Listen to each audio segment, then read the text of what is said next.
Black revolutionaries, distillery owners, Italian fashion retailers, and Motown Grammy winners all share their best stories never before told in any other media outlets on Detroit is Different. Visit DetroitisDifferent.com or download the Detroit is Different app on Apple's App Store or Google's Play Store.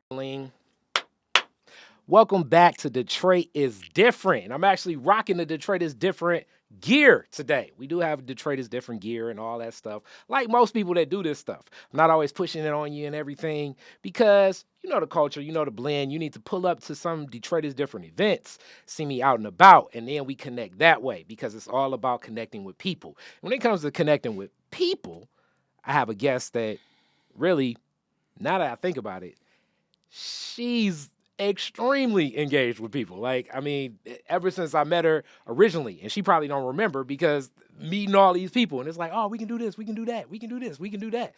Like, moving, like, I don't know, the whole world of Detroit all the time. Sherry Gay Dagnogo. Look at you did it. Exactly. You did it. You just don't be scared of it. Because people, it's like your name is butchered all the time, and I was like, we got to get this right. But you had it. You had it. There you go. Perfect. Because it's like, I know it's like always, but without any further to do. How are you today? I'm wonderful, and I'm thankful that you thought enough of me to invite me on. It's a good day. Thank you. This should have happened like a lot of people. Like I tell them, it's like, I should have been had you on. I should have been had you on. And it just... It happens when it's supposed to happen. That's what it is. All right. That's what it is. So with that, I definitely am interested in this because you also said, oh, I was around this way at one point in time. So we always start the Detroit is Different like this. What brought your people here? How many generations deep is your fam to the soil here? Wow. So West Sider forever, but my mom is from Wrightsville, Georgia. Time out. We about to do one of those. Where's Wrightsville, Georgia? It's a couple of hours outside of Atlanta, closest to Dublin. Okay. But yeah, one of those names that you don't hear often.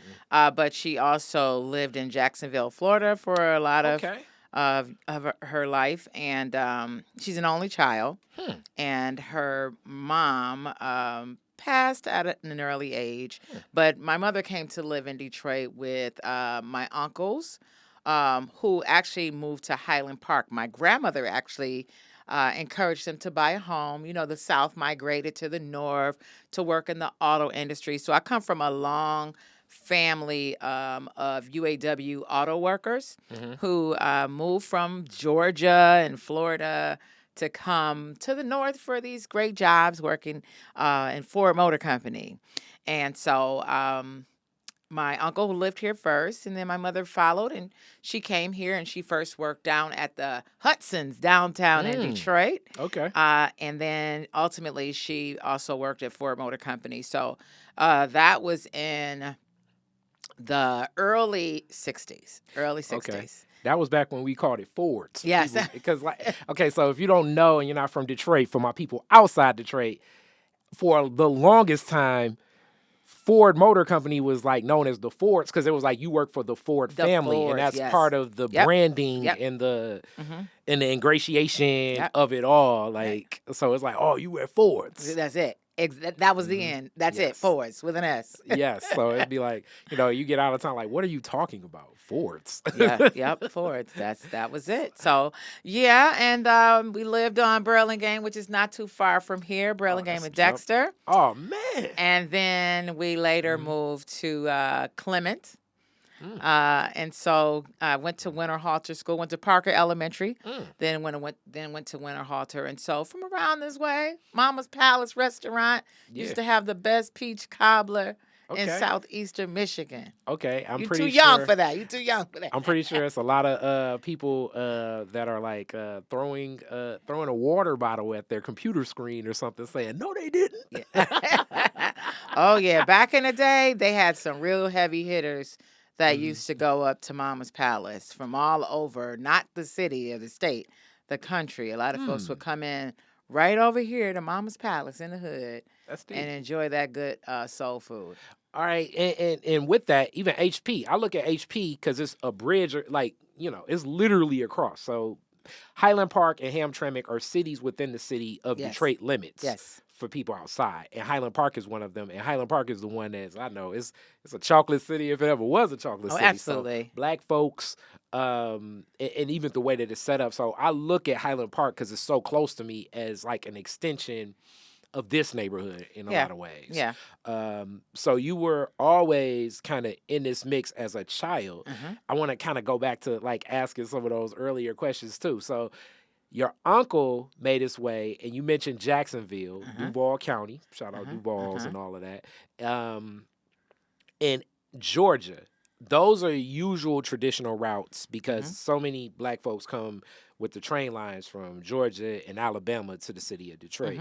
Hmm. Um, your uncle, was he in Georgia or was he in Florida? Our Whereabouts? family was all from Georgia.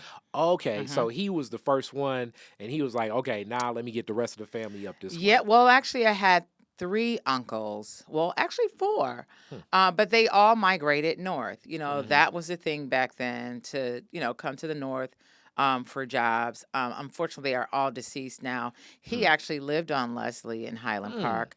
That was the home that my grandmother, helped them to purchase before my mother moved here. But yeah, I had my uncle Rogers, Lee London. So any of those that know the London family in Highland Park, it was a pretty big family. My uncle Johnny, that lived over on American. Mm. And so it was a few family members that came up, and so my mother ultimately came up and kind of got entrenched here. So being the only child, her first cousins became more like her siblings, but they were more like her siblings in the South. All the stories that I used to hear about how spoiled she was Mm-hmm. and how growing up, how bossy she was, Mm-hmm. but it came from her being an only child and living with her grandmother at that point, which was a midwife, Mm. and so my mother kind of grew up with her cousins that became more like siblings. And with that, you said your uncle said, "I'm gonna send for your mother to get her here." And I'm just thinking about, was your uncle married at the time? I know that it Yes. was very commonplace for that to take place, but taking on a young woman at the time, that's like, you just usually not used to hearing the that men do that. But I guess it's Yeah. one of those things. If your mama tell you, If your mother, right. And so her mother planned for her to move here. And it's amazing her story. I mean, she was 16, hmm 16 when she first married. mm, And had her first child, I believe, 16 to 17. And so her husband at the time was on the East Coast, out on in the shipping industry. And so ultimately, she was alone in the mm, South with, three children. And so ultimately, her mom sent for her. I mean, had arranged for her to move to mm, Detroit. And yes, my uncle was married to my aunt Annie mm. London. Okay. So they used to babysit me. So Oh, yeah. okay. So it goes back. Oh yeah. They be Oh looking yeah. at you like your mama do Yeah.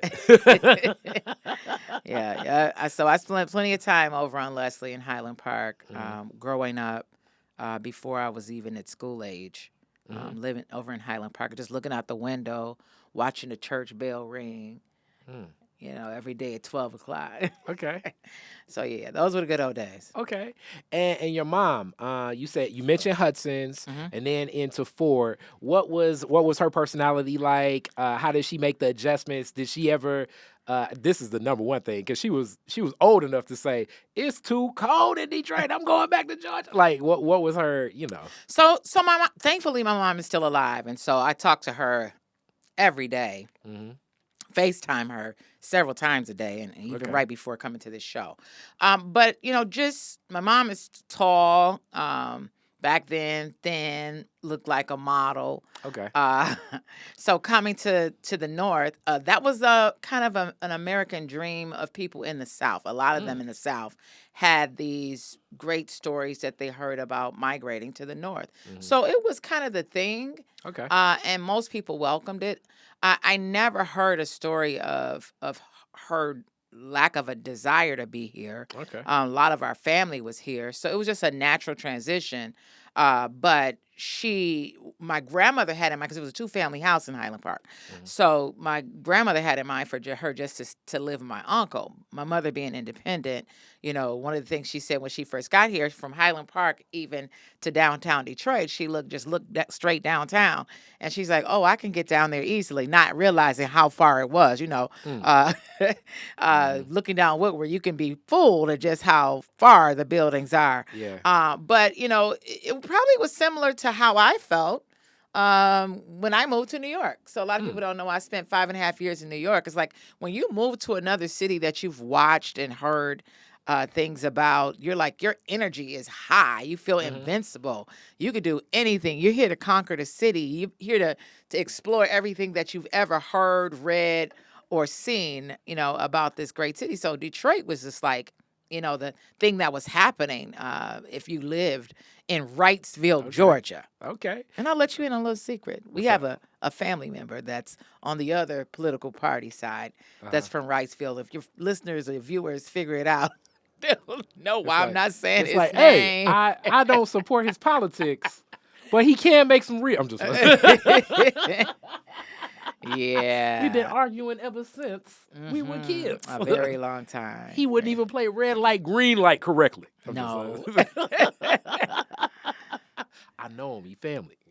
But that's real. That's real. And with it, they'd probably be like Detroit and all that stuff, because that's usually the number one thing a lot of people say. Like I often, when people say, I've never been to Detroit, I want to come visit or stay. It's like, you have to adjust to the winter. I love it. The culture here, you can't connect, but it can be a cold city at times. It can be. It's a lot of gray skies, almost like Seattle, but it's so many cool people here.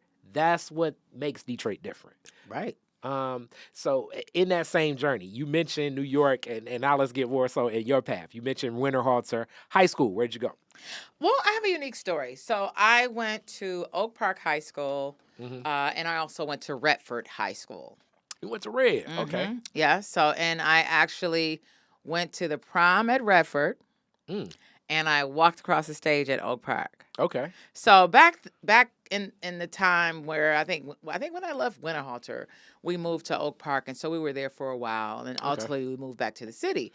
But I had already started school, and I had a lot of friends at Oak Park, and when it was time to transition to schools, I asked my mom, could I just take the bus and continue going to where my friends were at Oak Park? Okay, let me try to guess this bus route, because I'm familiar with West Side buses. Where were you guys at around the time? Around that time, we were in 96 in Schoolcraft.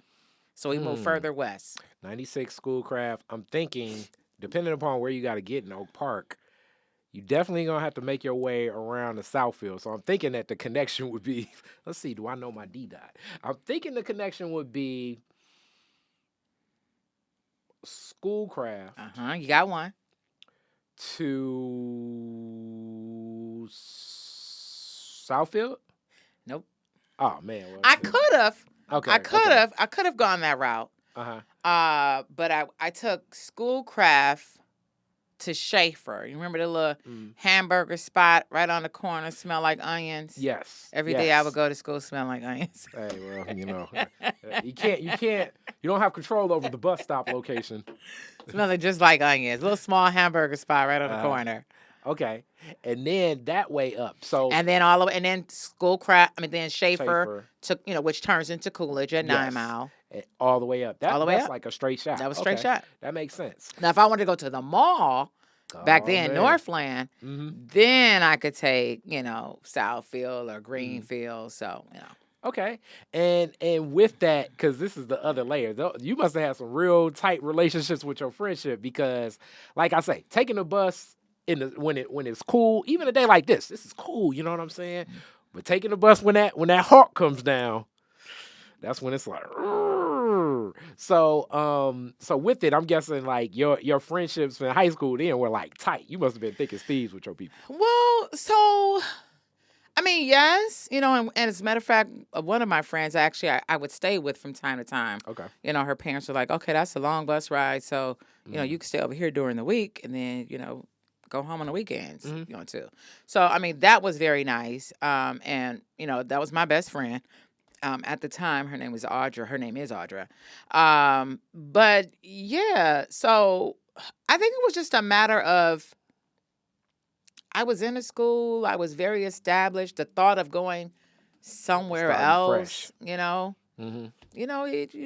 you just have relationships. It wasn't like there was so many of like, oh, my best besties, because I've always kind of been like independent anyway. Okay. But I had good relationships with a lot of people. Okay. And then to Red. So you did make the transition to the neighborhood school at the time. Ultimately, I did end up, you know, the principal called me in. He was like, listen, you know, I was going to school out of district. Mm-hmm. So he's like, listen, we realize you don't live in the city anymore. You're still coming to school here. And we're going to ultimately have to, you know, either at that time, I don't even think you could pay to stay in district. So you're going to have to switch schools, you know, unless your residence change. And I was like, okay, but what about my graduating? And he was like, this was Mr. Peterman. And he was like, if you have any problems graduating at an out-of-district school, you can always come back here as long as your credits, you know, accumulate as such, and it reaches the necessary requirements for graduation here. And in fact, that is exactly what happened. Okay. All right. And Redford, now one of the schools tragically that is no longer existing. Right. When I think about Redford, it has like its own like culture. Like I was recently interviewing someone from Cooley, and I was like, when I think of Redford, I immediately think of Cooley, and I think of the basketball games. I think of the like, it almost was like a whole nother world. So for people that are maybe more familiar with Brightmoor, so Redford was there, but because you also had like Rosedale Park, you had Grandma, like It was a mix. it was such a Yeah. Yeah, It was a mix. definitely. Socioeconomic mix, et cetera. Yeah, it was a mix. Because you're right. It's right in the center of, I would say, Brightmoor West of where, if for those who don't remember, where the Myers and 6 Mile is, or the 8th Precinct is. So Brightmoor being somewhat west of there, Rosedale being, you know, northeast, North Rosedale's, Minnock Park over there, Grandmont. So yeah, it was a mixture. How did you like it there? What did you see the differences from Oak Park, or yeah, what was it yeah. like? So it was a much bigger school. Mhm. I did get a chance to see more African American teachers. One of the choir directors from my church actually taught there for a while, Teresa Ellis. So went to Greater Grace, you know, very young, and Teresa was at Redford. One of the Moss brothers, like Jay Moss, Bill Moss, Okay. one of their sisters also taught math there. So it was more African American teachers, black teachers that was there. The thing that helped me, and this is why I always say kids need something that helped them stand out, I sing. And so I was automatically in the choir. I was in the glee club at Winterhalter. I was in the choir, you know, at Redford.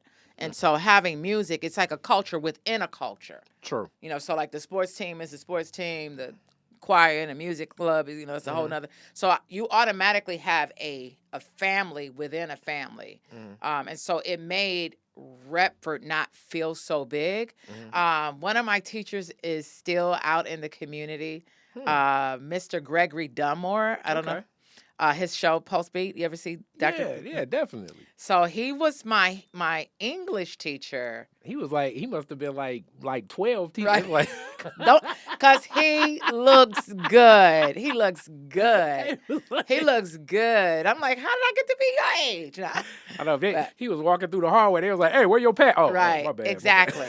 And I think he came in initially as a sub.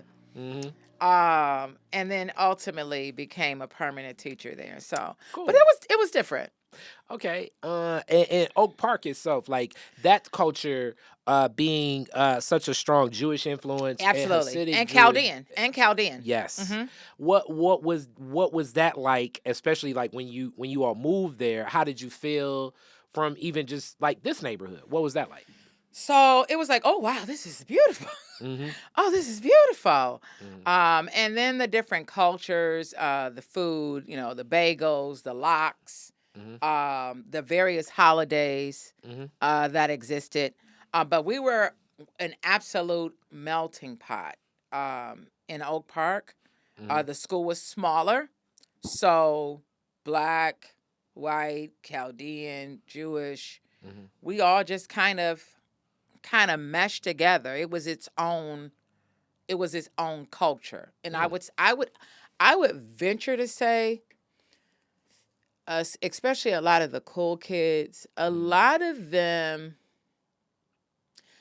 lean more towards adapting to an African American culture. Okay. If that makes sense. I would say, Jewish households, children conducted themselves how they conducted themselves with their parents. Mm-hmm. And the same thing for the Chaldean community. But when we were all together, we were all like one.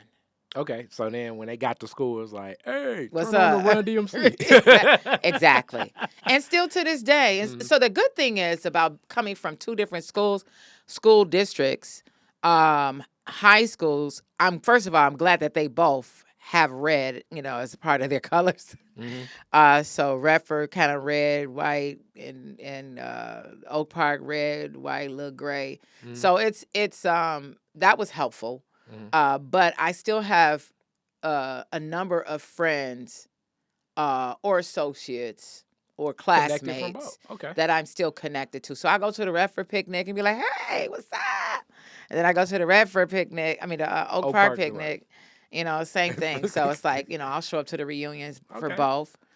More people, I think, from Oak Park knew me as a child, while I went to the school there. More people from Redford, the close-knit choir people and people that may have gone to my church knew me back then, but most of them became affiliated with me. They owned me from being in the public space. So it's like, oh, she go to our school. She's from Redford. Oh, she's our alumni. Okay. So it's just like, yeah, and Redford has some strong alumni too. Yeah. You're amongst a lot of people that have wielded politics community across the world. Yeah. In that same zone, singing. So I never knew the vocalist part till now, which leads me to be, if that was a passion, where was your head at? Were you like, okay, I want to be Anita Baker, or were you like, I kind of like doing this? What was your take on that? Well, I grew up in church. And so growing up in church, I come from, a background of secular music was wrong. Okay. Even through like high school. So you in high school was high school. So you Okay. don't, that music is not judged. But so when I moved to New York, it was like, I sang at the Apollo. It was like, I knew I was breaking a rule. Okay. Okay. Breaking the rule. Okay. So, and then, when I got opportunities where people was like, well, we want to bring you in the studio. And I was like, I don't know if I could do that. Like I'll do it, but I don't know if I should or I'm not supposed to be. So, but even with faith-based music or gospel music, your thought Different. process wasn't like, okay, I want to get my CC Winans on. Like you weren't, No, I love singing, and they say it's never too late, but I sang a lot in the choir. I thought about, recording, but never really just fully said, this is what I'm going to do.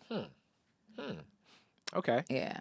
Okay, because with that talent, you just always usually connect. So after high school, what were you thinking? Where were you thinking like, okay, this is what I My wanna best do? friend, Audra, I didn't really know what exactly I wanted to do. My best friend, Audra, was going to a school up in the UP called SUNY. And she had a recruiter. It's now called Finlandia University. But she had a recruiter that, back then came to the house, recruited her, and she wanted to be a math teacher, I believe, or math engineer. I forget exactly what it was, but it dealt with math. Audra was always good at math. And I didn't quite know what I wanted. I'm a first generation high school and college graduate. And so when she said she was going in, both of her parents work at General Motors and very beautiful home, affluent family. I'm like, well, okay, I got to figure out something. So originally it was pre-med when I went to Finlandia University, or Tasumi. So I was just taking the liberal arts and prerequisites for that. But ultimately, I realized that, having the impact of my former choir director and one of my teachers, Teresa Ellis, I decided I'm going to be a math teacher. Wow. That's deep. I want you to expand a little bit on being that age and not, I guess, quote unquote, having it figured out or figuring it out. Because I personally think that it's sometimes healthy to be in a space where you can figure some things out, obviously be safe about it. Don't do anything, Right. out of ordinary. You know what I'm saying? Right. But how did that feel, and how do you think that time to explore was for you? So for me, and every child is different. I am a licensed science teacher, so that's a whole nother story. I started out math, but I ended up becoming a science teacher. So every child is different, and that's why I believe, first of all, it's important for us to expose our children to different things, different cities, different foods, different socioeconomic status, different cultures, different professions, because children and even adults can only become what they envision and what they see. That's why vision boards really are good, for people to say, I envision one day I'm going to do this. And you actually go through this step in the process of putting these things on the board to visualize, this is what I'll become. Like the first time you've ever gone to a house that was like 6 times your house, you get to thinking like, oh, one day I'm going to own a house like this. One day I'm going to build me a house from the ground. Or you go to somebody's house and they have 5 bathrooms. Like, wow. One day I'm going to have a house with 5 So you get a chance to see and take in these different things that you never knew existed. And so for me, the thing that got me to a place of always being celebrated was the fact that I sang. I wrote for the church newsletter, and I was always very vocal. And so having a platform of singing with my mother, like even the quartet groups from when I was like 5 years old, I think that's the thing that allowed me to be celebrated. Kids need something that makes them a point of attention for celebrating, whether it's they're good in sports, they're good as a track star, they're good, do things as artists with their hands, whatever it is, they got something that you've explored, that whatever their innate talent is that they're good in and they can be celebrated, it helps to build that self-confidence. So although I didn't know exactly what I wanted to become as an adult, I always had self-confidence because I've always sang from 5 on up. I sang with adults in the quartet groups. So back then it was just like, oh, Sherry's going to sing, a lead song. So like Sherry is like, the grown people say Sherry can sing, So 5 years old, I grew up, I can sing. So that leads me to, at what age? And I mean, you said 5, but at what age do you think, as a parent or a mentor or someone like a stakeholder in the life of that child, what age do you encourage? At what age do you just say, all right, come on, let's not play with Legos all day. Let's do something where you can edify. You can edify the kid. Legos are fine because Legos are building. But there's a study that says for a child to ultimately be successful, and this is not just a child, but if you have 5 key people in your life that may serve as a mentor, it may be the old neighbor on your block that tell you handle that basketball pretty well. Or it may be somebody that saw you on Easter that gave the Easter poem that said you spoke really well. It might be the Sunday school teacher. It might be, somebody in your school. It could be a family member. But having these people that serve as like I had a fellowship in 2008 in the Bay, Oakland and San Francisco. And I worked on a project called Who's Your 5? And the whole gist behind that was like, the Boys and Girls Club or any mentoring program. If you give a child a solid mentor, And all of them don't have to be professionals. You know, it could just be people that care about you, that tell you how to balance a checkbook or how to save your money or how to cook or whatever it is. But you got somebody that's positively sowing into your life. So I believe that should start at 5. It could be your coach. My son is turning 30 May this year. But his coach Otis Bellinger, I don't know if you know Otis Bellinger. He works with young boys and men. And still to this day, but at Flicks, he was my son's coach. Okay. And so having that coach, you know, I was in the attic cleaning up some stuff the other day, and I sent him a couple of pictures of his trophy. I only got one child, so I save a lot of stuff. Okay. So I sent him this picture of these trophies, and one said MVP. Now, surely he wasn't an MVP in the 5th grade at Flicks, but the point that he had an activity that told him he was a most valuable player. That's the key to supporting our children towards excellence, is having something that they can receive positive feedback and support to build their confidence, because it doesn't matter where the confidence comes from. Ultimately, it's going to be used in their toolkit through life. So it may start out, my son played T-ball. He quit T-ball and he wanted to play soccer. You know, we laugh about that to this day. You know, he's just like, I don't want to play this no more, right in the middle of the field. Like, you going to play T-ball because I bought all this stuff. Yeah, no, but that's the thing, is like, if children have something, whether it's dance, you know, sports, art, chess, whatever it is, something that can celebrate them over time, it you know, it builds into that support, that belief, that strength that's needed throughout life, whatever it is. That's unique, and that does make me think of a lot of what you speak to like just those platforms to edify. Like, we have something coming up on Saturday. We started this business breakfast club just to give some insights, and Black Leaders Detroit were partnering, and I was like, yeah, we want to get some group memberships for the people part of this breakfast club. And like I told people, you know, even me included, well, sometimes maybe not me or you, because especially you, but it's a lot of adults that, like, you know, live and don't even have like any awards or anything to put on a like resume or like whatever. So sometimes like that certificate can mean a lot. Means something. So for you organizational leaders and business leaders and stuff, sometimes give like a certificate. You'd be surprised. Yeah, it means something. The time anything to recognize. Yes. Recognizing people means a lot, you know? And especially sometimes they don't expect it. You know, they're very appreciative of being recognized, you know, for being a support.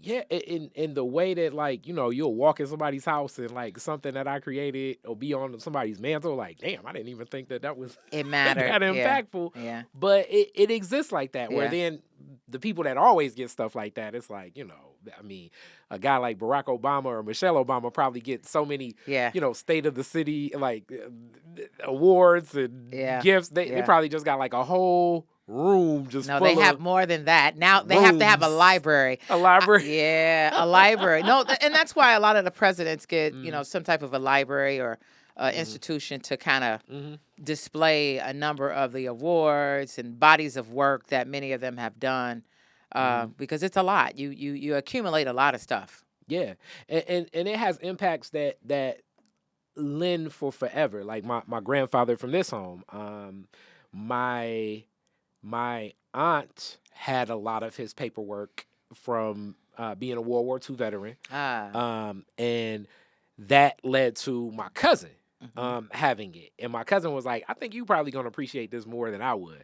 And I open it up, and I'm just looking at this paper, and I'm thinking to myself, like, I'm sure, like, in 1942, he's not thinking, nobody's thinking that in like 2018, somebody's gonna be opening this up, reading it like this is unique and just interesting. Now I'm Googling, like, okay, what type of soldier, what were his just all of the details of John William Brown now, like, because I can connect through the paperwork.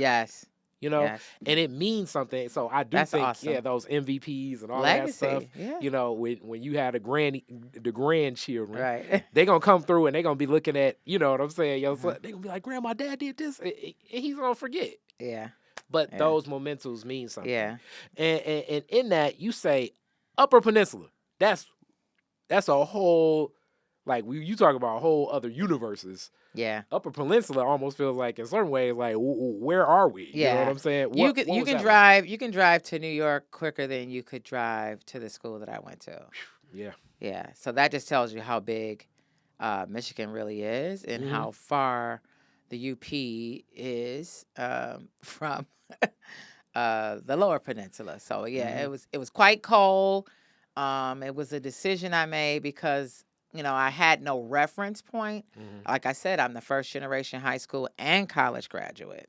So while my mother worked and got her GED afterwards, and then got her associates from Wayne County Community College afterwards, I had no reference point in my family for what it was like to go to college. So I figured it out. And thankfully, I was exposed to different people, and that's the whole thing. It's the exposure.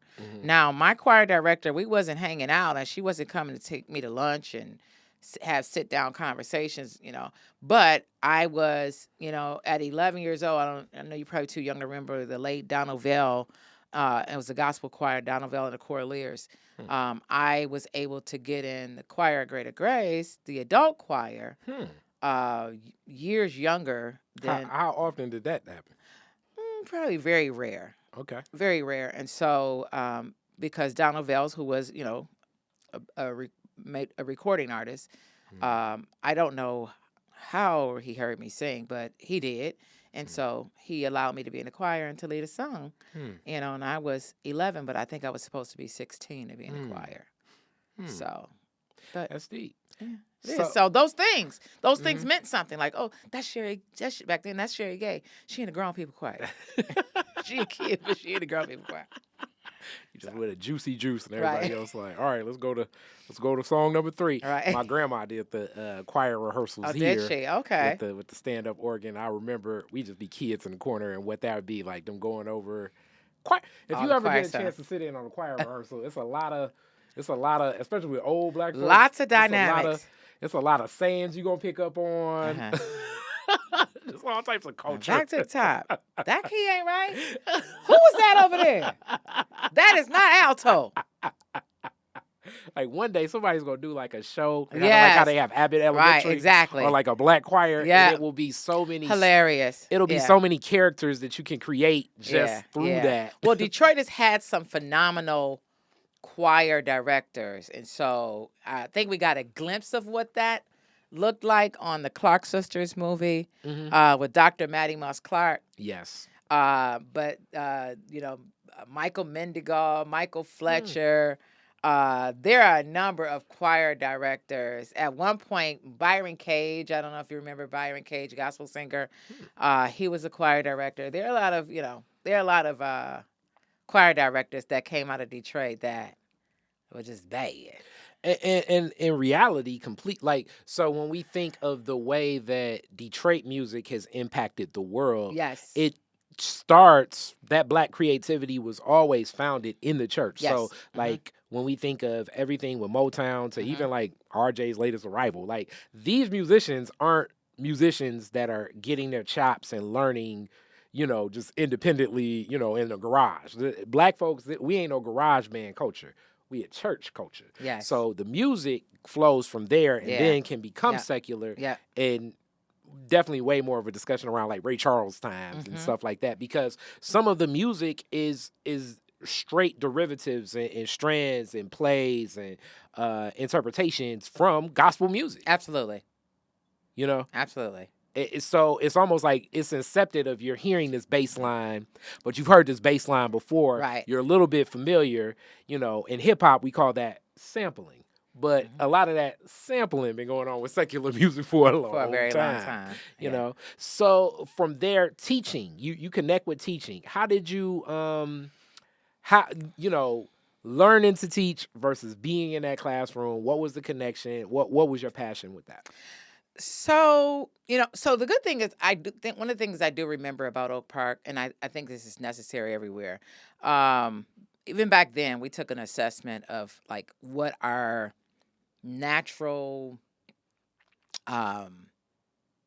career path should look like. You know, what when you take these assessments, what is your profile? What does it say? And so mine was lawyer, judge, preacher, teacher. So teaching, you know, again, I had the path that I saw that my choir director, you know, was a math teacher. I wanted to be a math teacher. I figured, you know, after going to SUNY for a while, ultimately I left there. I moved to New York. I stayed there for like 5.5 years. I worked, you know, in Midtown and enjoyed myself, really enjoyed myself, and ultimately came back home in the early 90s. Okay. And went back and got my associates, you know, and then started working on my bachelor's. And I was on a path for math, and calculus was challenging. I would always get it after the test, you know. Math problems that were about 3 to 4 pages long, but that's a whole nother story. Oh, yeah. But ultimately, I had this natural affinity towards science, and I didn't even realize it. And so when I sat down with a counselor at Wayne State, and they're like, well, you're on the math program, but you have almost 1.5 or double the amount of science classes that you're taking. You know, like, so why are you taking all these science classes? And I just like science. I love the earth. I love our environment. I love their interaction of how life, you know, using the word evolve, evolves, and how it interacts, and how just life. Like all forms of science, like chemistry, biology, physiology. I love. So you're like one of those people that, like, if you walk out the room, then the TV ends up on like like some weird documentary about the cells and the photosynthesis here. You're one of those people. Well, yes and no, but I do find it intriguing. I find it intriguing because it helps to understand life, and then being a person of faith, I marry the two together. You know, I understand why God is amazing. Like, you know, I do one of these speeches on graduation time that talks about the rock cycle. You know, how basically all of life's elements, Earth's elements, are in this hot magma in the core of the earth, and how as it all comes forth. And if you understand the rock cycle, you know, you got the igneous, you got the sedimentary, you got the magma, and all this over time. I'm saying for sure. Right. Lord knows I haven't heard any of this stuff in a long time. but just think about it though. When you think about how amazing it is, because just think about it. I mean, looking at this the soundproof in this room kind of reminds me of magma. So you got this hot, heated magma where all the elements exist, and the rock spews forward, it comes out, it cools down, and ultimately you go through life's pressure, you know, whether it's travailing through the grounds, whether it's the heat, whether it's the pressure. What makes the most beautiful stones is heat and pressure. Yeah. And so that's what life is. It's like you're going to be on a path in life that's going to help shave off the rough edges. You're going to go through some pressure in life that helps to beautify and smooth you out. And you're going to have some heat, which helps to make the color all the more that brilliant. And so, but at the end of the day, everything that was there in that core, in that heat in the earth, we all come from basically from that place. You know, life, the elements of our life come from that place. And so if you don't want to go through no heat, if you don't want to go through no pressure, and if you don't want to be on no journey, you might not turn out as brilliant as a garnet, as a topaz, or as a diamond. But if you're willing to go through it, on the other end of that is beauty, is a smooth life, is, you know, so those kind of things just like gets me excited, because it's just the universe was placed here. God created us, and we have this amazing opportunity that exists, you know, within the confines of our universe. And it just relates to life to me. So it's inspiring. I don't watch documentaries and stuff all the time, but it helps me to understand just how amazing our Creator is, and how amazing we are, you know, being His creation. And sometimes I think we forget that, just how amazing, you know, we are, that God created us and allowed us to be with an individual journey that allows us to be great. Yeah, nature around us and the questions about it, because obviously, like everything, just due to my passion right now, media, information, sometimes I say all this stuff can be propaganda. A lot like is. the way it's unpacked Uh-huh. has definitely changed like the viewpoint. I think I was one of those kids that loved science projects and stuff too. When I was a kid, and just the whole concept of like science provides the advantage of being able to question everything. Yeah. And continue to question it Yeah. as new information presents itself. Yeah. So, yes, this was true yesterday, Uh-huh. but tomorrow as we gather new information, we can expand upon 100%. it, which is fruitful for even us as people. I think like we're, the way we engage with life is almost like a science project. It's like, because we have our purpose, the hypothesis, then what is it? Purpose, hypothesis, procedure, materials, results, conclusion. But you gotta factor in the variables, and that's the part where a lot of my students, that's that part for some reason is always skipped over, and it's like there's variations. That's why there's exceptions to every rule, and that's why there's no absolutes. No. And so if the variable changes, the outcome changes, and so we're testing our hypothesis every day. When I sat in this chair, in my mind, I've made the assumption that this chair is able to hold me. There might be an instance or two in which you might sit in a chair and it doesn't hold you. But ultimately, over time, we're testing our hypothesis every day. When we start our car, that catalytic converter is going to punch, it's going to hit, that engine going to flow, that gas going to circulate. So we're making judgments and assessments every day through like the relationships we have with people, how we interact with them, things that you can say that's positive, things that you can say that's negative. You can take a relation to the top or you can take it to the gutter. So it's just a matter of how we interact with our universe, whether it's living beings, humans, our pets, food. Yeah. And that's the unique thing about science, like, because it's my world, my people in marketing and stuff like that, because that's my path in school and stuff, like, because we're looking to package things as they are absolute. It's a better sales pitch to say, hey, this will solve things. This will do this. This will do that. This will, if you're hungry, this is the best meal for you. When to really dive deep into a scientific method, it's like, well, I can't really evaluate how good this is based on unless I have the other options to make an assessment. Like so it's certain things that that if armed with that mind of questioning, because I was one of those kids, and obviously I think most people involved in science are definitely that. Exploration. You can continue to question. Yeah. And as you question, and it's a healthy method of questioning, it'll only arm more understanding for, like you say, all the life around us. And you want kids. See, a lot of adults get tired of kids saying, well, why? Well, why? Well, why? And I guess if we're not willing to say, well, you know what? I don't know, but we can find out together. Some may be like, well, stop asking me all them questions. Yeah, exactly.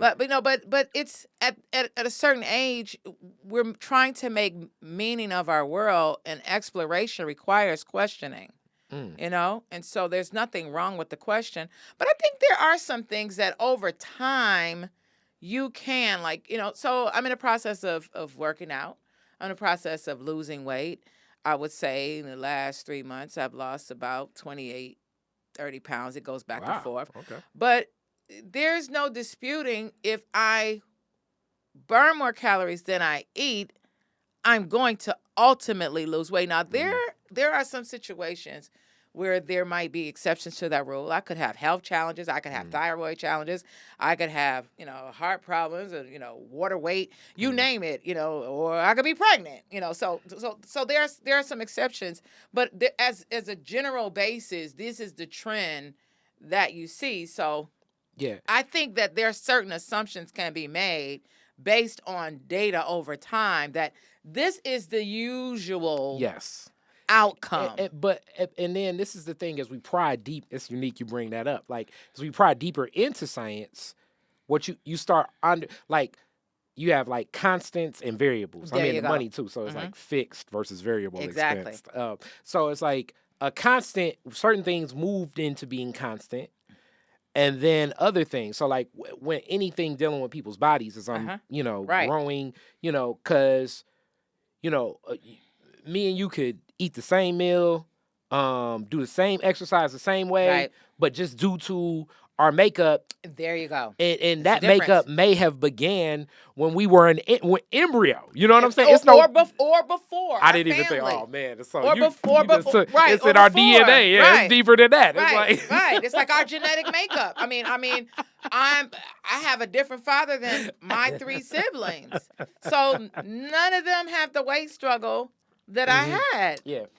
So I mean, I'm my father's. I'm my paternal grandmother's image when it comes to my physicality, and then I'm my maternal grandmother's color. Out of my mother, my father, and my siblings are all brown, and then I come out to be a little caramel. Like, well, whose baby's that?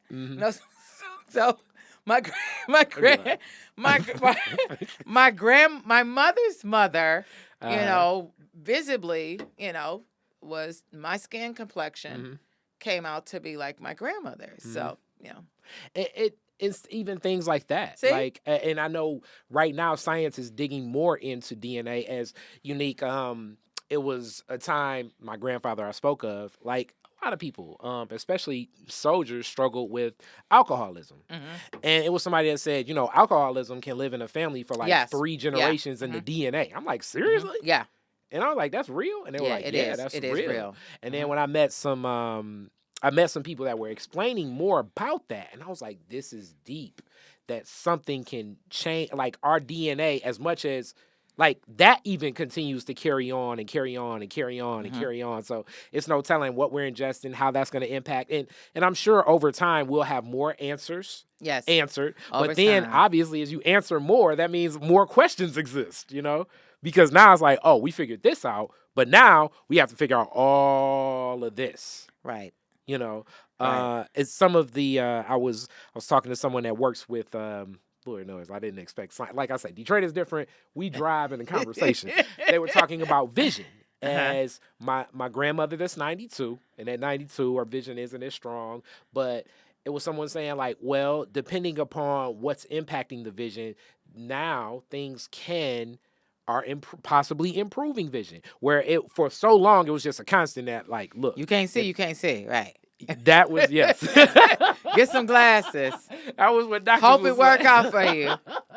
Then after a while, it's like charge it to the game. You out the game with it. But now they're saying it's a lot of advancement taking place in vision science through a lot of different things that are being explored. And now it's just like, wow, this is interesting about like some of the things and possibilities that can come about through like some of the 3D technology, just a lot of different things now. Yes. Yes. Yep. And possibilities. So and laser surgeries and 3D, and our eyes are like lens, and they have found a way to help to refract and bend the lens in certain different ways.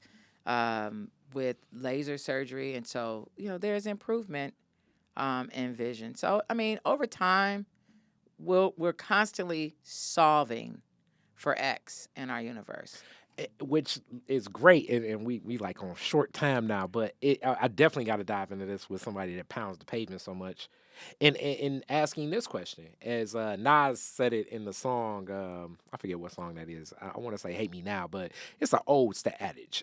But I believe in it. It's people fear what they don't understand, and hate what they can't conquer. So it's a lot of fear, because I remember when LASIK, maybe about 15 years ago, first came out, and then you heard it's like, you gonna let them put lasers in your eyes, right? You know what I'm saying? It's like, you gonna be blind, you know what I'm saying?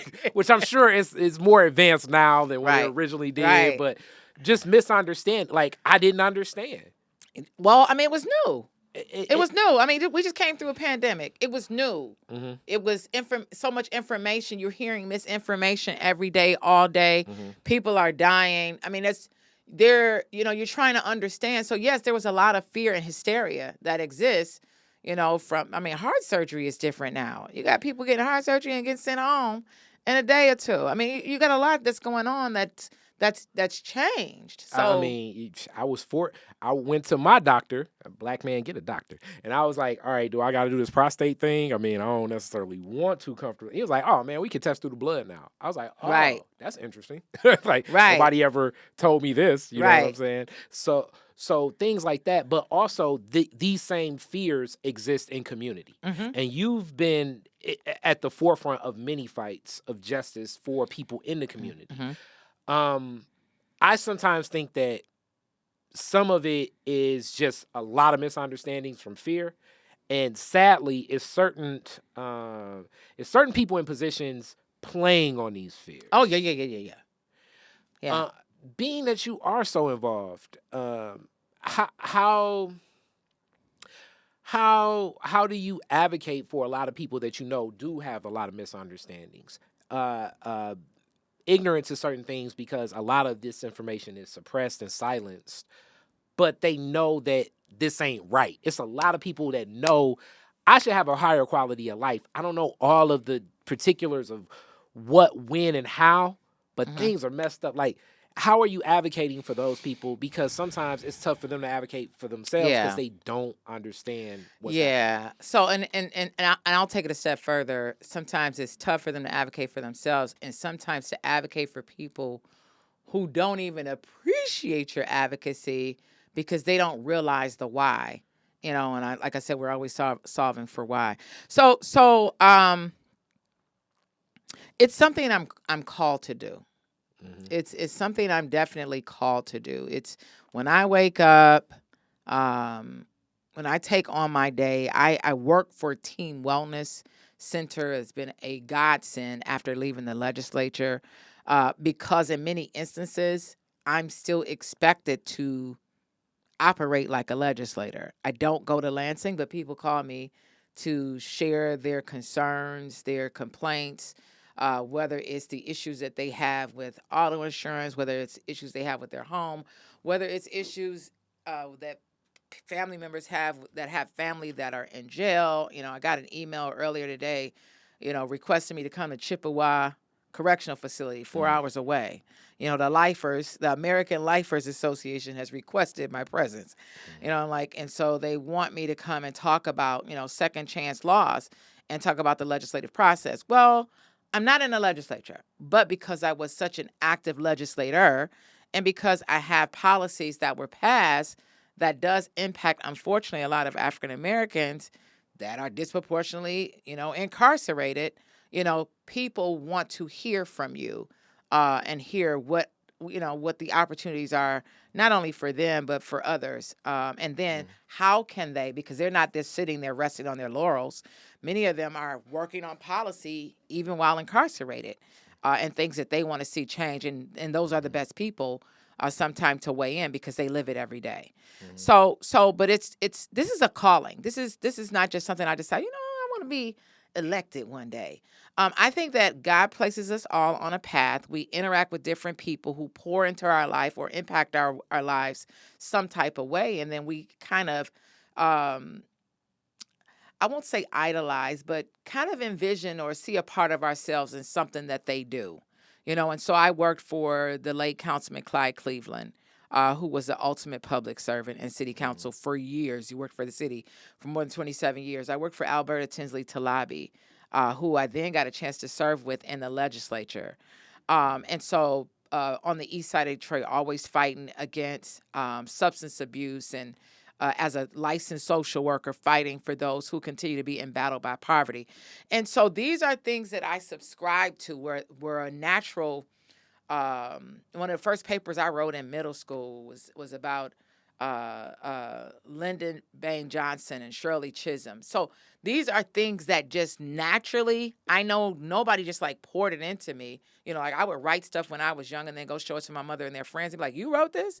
I'm like, "Yeah, I wrote that." This is what I believe. And so those things I believe were deposited in me to do work that is a form of ministry, but outside of a church walls. And so fighting for justice, fighting for equality. My father was in prison. My father spent a lot of my formative years in prison. And so being raised in a single home, who would think a girl from Burlingame and Dexter, Clements, father locked up in jail, raised with her mom, would ultimately go to the legislature and pass legislation that would give people a second chance in life that have been to prison. And so it's like God has an amazing sense of humor on how he does things, and he's very strategic. But the empathy that I have in my heart of what it felt like to look out of a window and wish that my dad could be there. When my friend Nancy down the street's dad was, a professional and at home, and another brother, and they owned a dog, or my friend out in Oak Park who became my best friend when I went there, and knowing for her sweet 16th birthday, she got a quarter-carat diamond ring, and she ended up getting a car, but my life was not so smooth, but I always had hope, not just for me, but hope for other people. And so it's like a burden that is placed in my heart to remove the savage inequalities that exist. And the only way to do that, or one of the key ways to do that, is to equalize great education resources for all children. And so that's why I fight so hard for our children, and I fought so hard against the dismantling of DPS, and then having the EAA, and then the charter explosion, and so on. These things take away from the quality schools that children should have access to. And then looking at ongoing poverty, looking at the fact that in the city of Detroit, where we have 80% African Americans, but less than 16% of Black ownership or procurement, getting the contracts. So like Black people can't sell paper, we can't sell toilet paper, we can't sell nails, we can't sell wood. What can we sell? Can we sell anything? Can we sell services? Looking at a state in which we're 14%, but we have less than 6% of procurement and contracts. It's like, at what point? We can't do roads, we can't patch holes. What can we do? And so it's not that we can't do it. It's that there have been systemic barriers put in place so we can't have access to the bonding capacity, to the resources for insurance, to actually even getting the contracts approved for us to have that $1 million deal that would allow us to build the Q line, or to build the bridge, or to build whatever. But with all of the money that is coming here now, I'm hopeful that people pay more attention because there is a minority component. And so when we talk about reparations and what does that mean, reparations for me, especially with the ESSER dollars and the COVID dollars that have come for infrastructure, build back better with Black. That's what we need to add on because that's what's missing. And so when you look at education, when you look at the issue of economics, when you understand, that critical race theory is not a subject in school, but it is talking about the systemic barriers over time that has impeded Black people who helped to build this country, who are due more than any other race has ever been owed, by the fact that we built this country on our backs.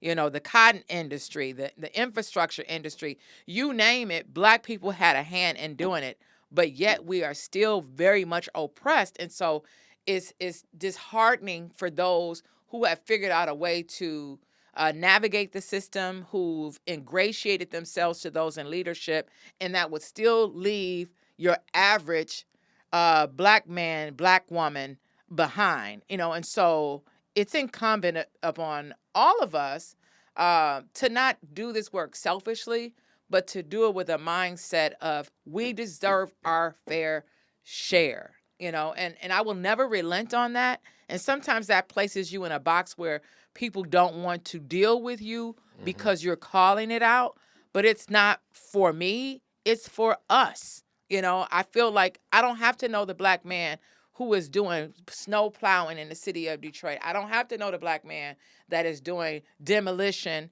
in the city of Detroit. But damn it, we better have some, because that to me helps to change the dynamic of who we are as African Americans in the city. We had many more black businesses, in the 60s, 70s, and where we are now, our contracting and procurement power is like abysmal. And we should be ashamed as much as the Democratic Party places a burden on us to help get out the vote. Once they get control, we get left out the vote. And that is unique that you bring that up. And I'm going to have to definitely bring you back because we got to expand on so many of those points that you had the nice Sherry for a whole hour. You dropped so many gems, but I was going to get I know, but I like that we gave that introduction because I'm so used to you delivering it to the people like that. Uh-huh. But now it's cool because we got out the backstory now. And so next time you come back, we can get right to the grit of it all because you spoke to even like a Clyde, Cleveland, Alberta, like some of the functionality of certain things here, even in this city, as we talk about Detroit. Detroit is different. Like there are some realities that just even at my age of 40 that I saw in 1980s Detroit, and from interviewing people I know of 1970s Detroit. Mm-hmm. But that was really set up from a premise of like 1940s and 50s Detroit. So like the relationship that built the Honorable Coleman Young, right, came out of a collection of like, when I talk to rest in peace, my godmother, like Orthea Barnes, or my other godmother. That was your godmother? Joanne Watson. Oh, wow. And when they tell stories. We share Orthea and we share her. I was going to talk to you that after that because I was like, now it makes sense where I was like, okay, at the service, I'm like, that makes perfect sense now that I know more of your story. Okay. And the way they would even talk about, Irma Henderson bringing Paul Robeson to, so certain things, and I'm definitely very, very biased or whatever, but in support of this Detroit Black history. Jamon speaks to this. I think speak to it in a communication standpoint, but it would be things like Paul Robeson coming here through Irma Henderson organizing with people like a Coleman Young and different people in and around what would happen in Black Bottom and even over and beyond in those pockets of Detroit East Side, those Miller High graduates that would bring people like him here. Conrad Mallett Sr. and people like this.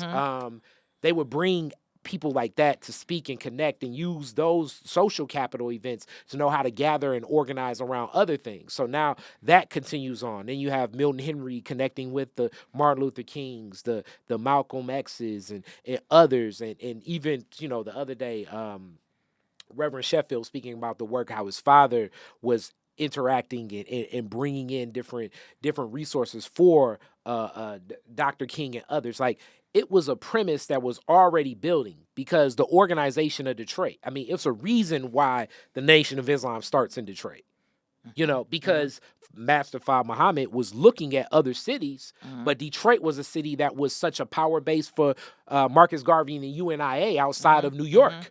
Right. Because the way that the Detroiters were organized, connecting to these systems. And this was still a premise that I saw in the 80s. So when I look at today, in the turnstile way that people outside of Detroit come into Detroit, and this is even some Black folks or non-white folks too. I just mean people that aren't from this soil come here in the turnstile way. When I hear some of the stories about the 70s and 80s where basically you didn't need to be vetted from like 10 different Black folks before people would even be willing to sell you a sandwich. Right. Right. And to think about the way that, it's just unbridled access to some of the most precious assets of Detroit, when you almost like, even to buy furniture, you were going through some Black folks. You needed to prop up somebody to walk in here to even get a meeting with the person 15th, the 15th tier person on the Coleman Young administrative chart. You better walk in here with a Black person. Yeah. In a Black business that we know is from Detroit that does business with other Black businesses. Right. Like, so to know that is within my lifetime span, to see how things operate now is, I don't even know the word that can describe it, because it almost seems like it was some Wakanda stuff going on here at one point in time. At one point, yeah. And it's not cracking like that no more. Absolutely not. Yeah. Absolutely not. Well, and that's the thing. There's a remnant of us that I don't want us to just sensationalize what was, but envision and make a core commitment to what can be. And I think that's important, that there are opportunities that could take us further, but we have to have a willingness and a sense of unity, and not just elect people because we think we might like them, but what has their fight been for justice, for equality, for us to get our stuff back. That and definitely we're gonna revisit that. I like that you said that, because now I already got a pitch for you, because so much of it, like I say, it's not the likability. It's some very strong people that even walk with us, but just sometimes don't even understand the infrastructure of those positions. So it's almost like, I love basketball. It's like Shaquille O'Neal was an excellent basketball player, but if you put him at point guard, you probably will not have the most effective basketball team. Right. You put him at his real position of center, now we can win. See, that's the point. And I think I don't know, I think this should be a roundtable discussion. Have we lost the ability to reharness the power we once knew? That because we're going to have to be willing to call out some gatekeepers. And I don't mean beat them up. No. I don't mean, just outright criticize. But we got to have some conversations with some folks to say, you're canceled. You're canceled. Because on your watch, you've allowed 20 years. You've had a title. You've been in leadership. You've been in every room imaginable. And you've come out of the room empty-handed for us. You're canceled. At what point are we willing to do that?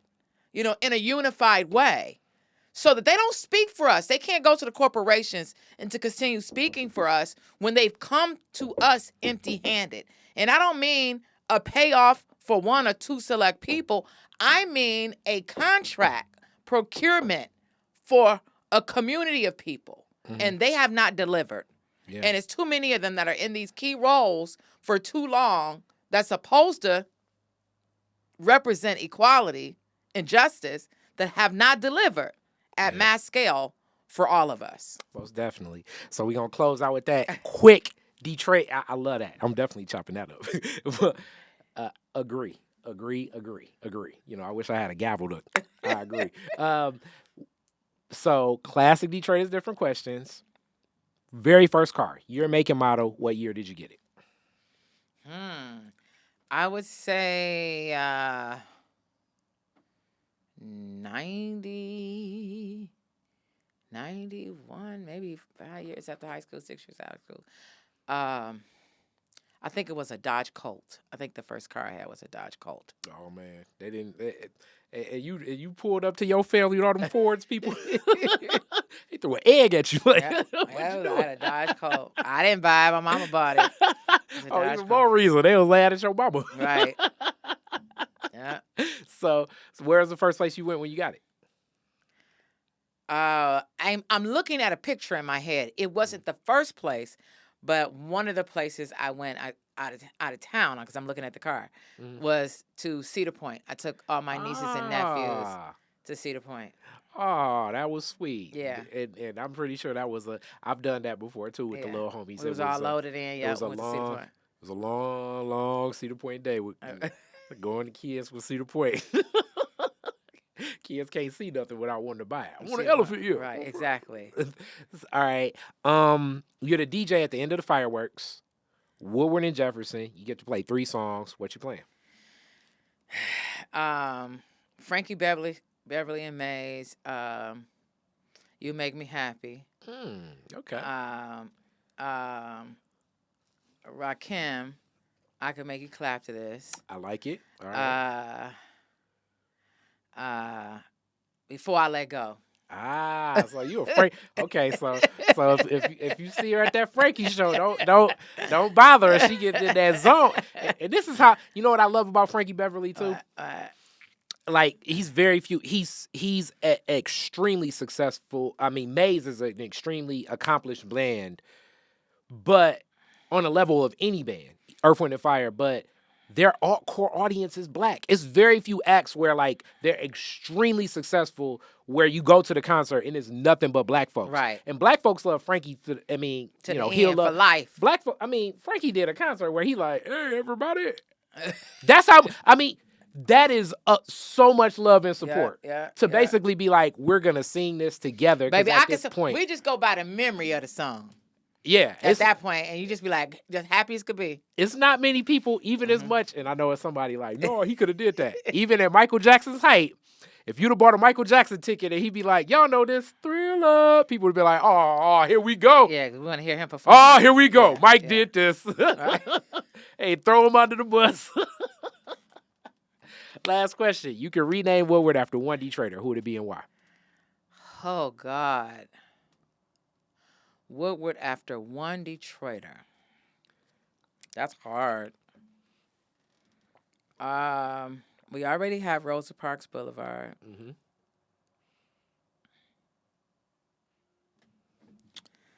I would say Coleman Young. That's the most often. Why do you think? Well, I mean, I think inextricably the most popular, passionate, powerful, prolific. Oh, yeah. Mayors have ever been. Wow. Yeah. I like it. I like it. Yeah. All right. So we will be seeing more. I'm going to be tapping. I'm going to be like, Sherry, we need you back. I got some ideas.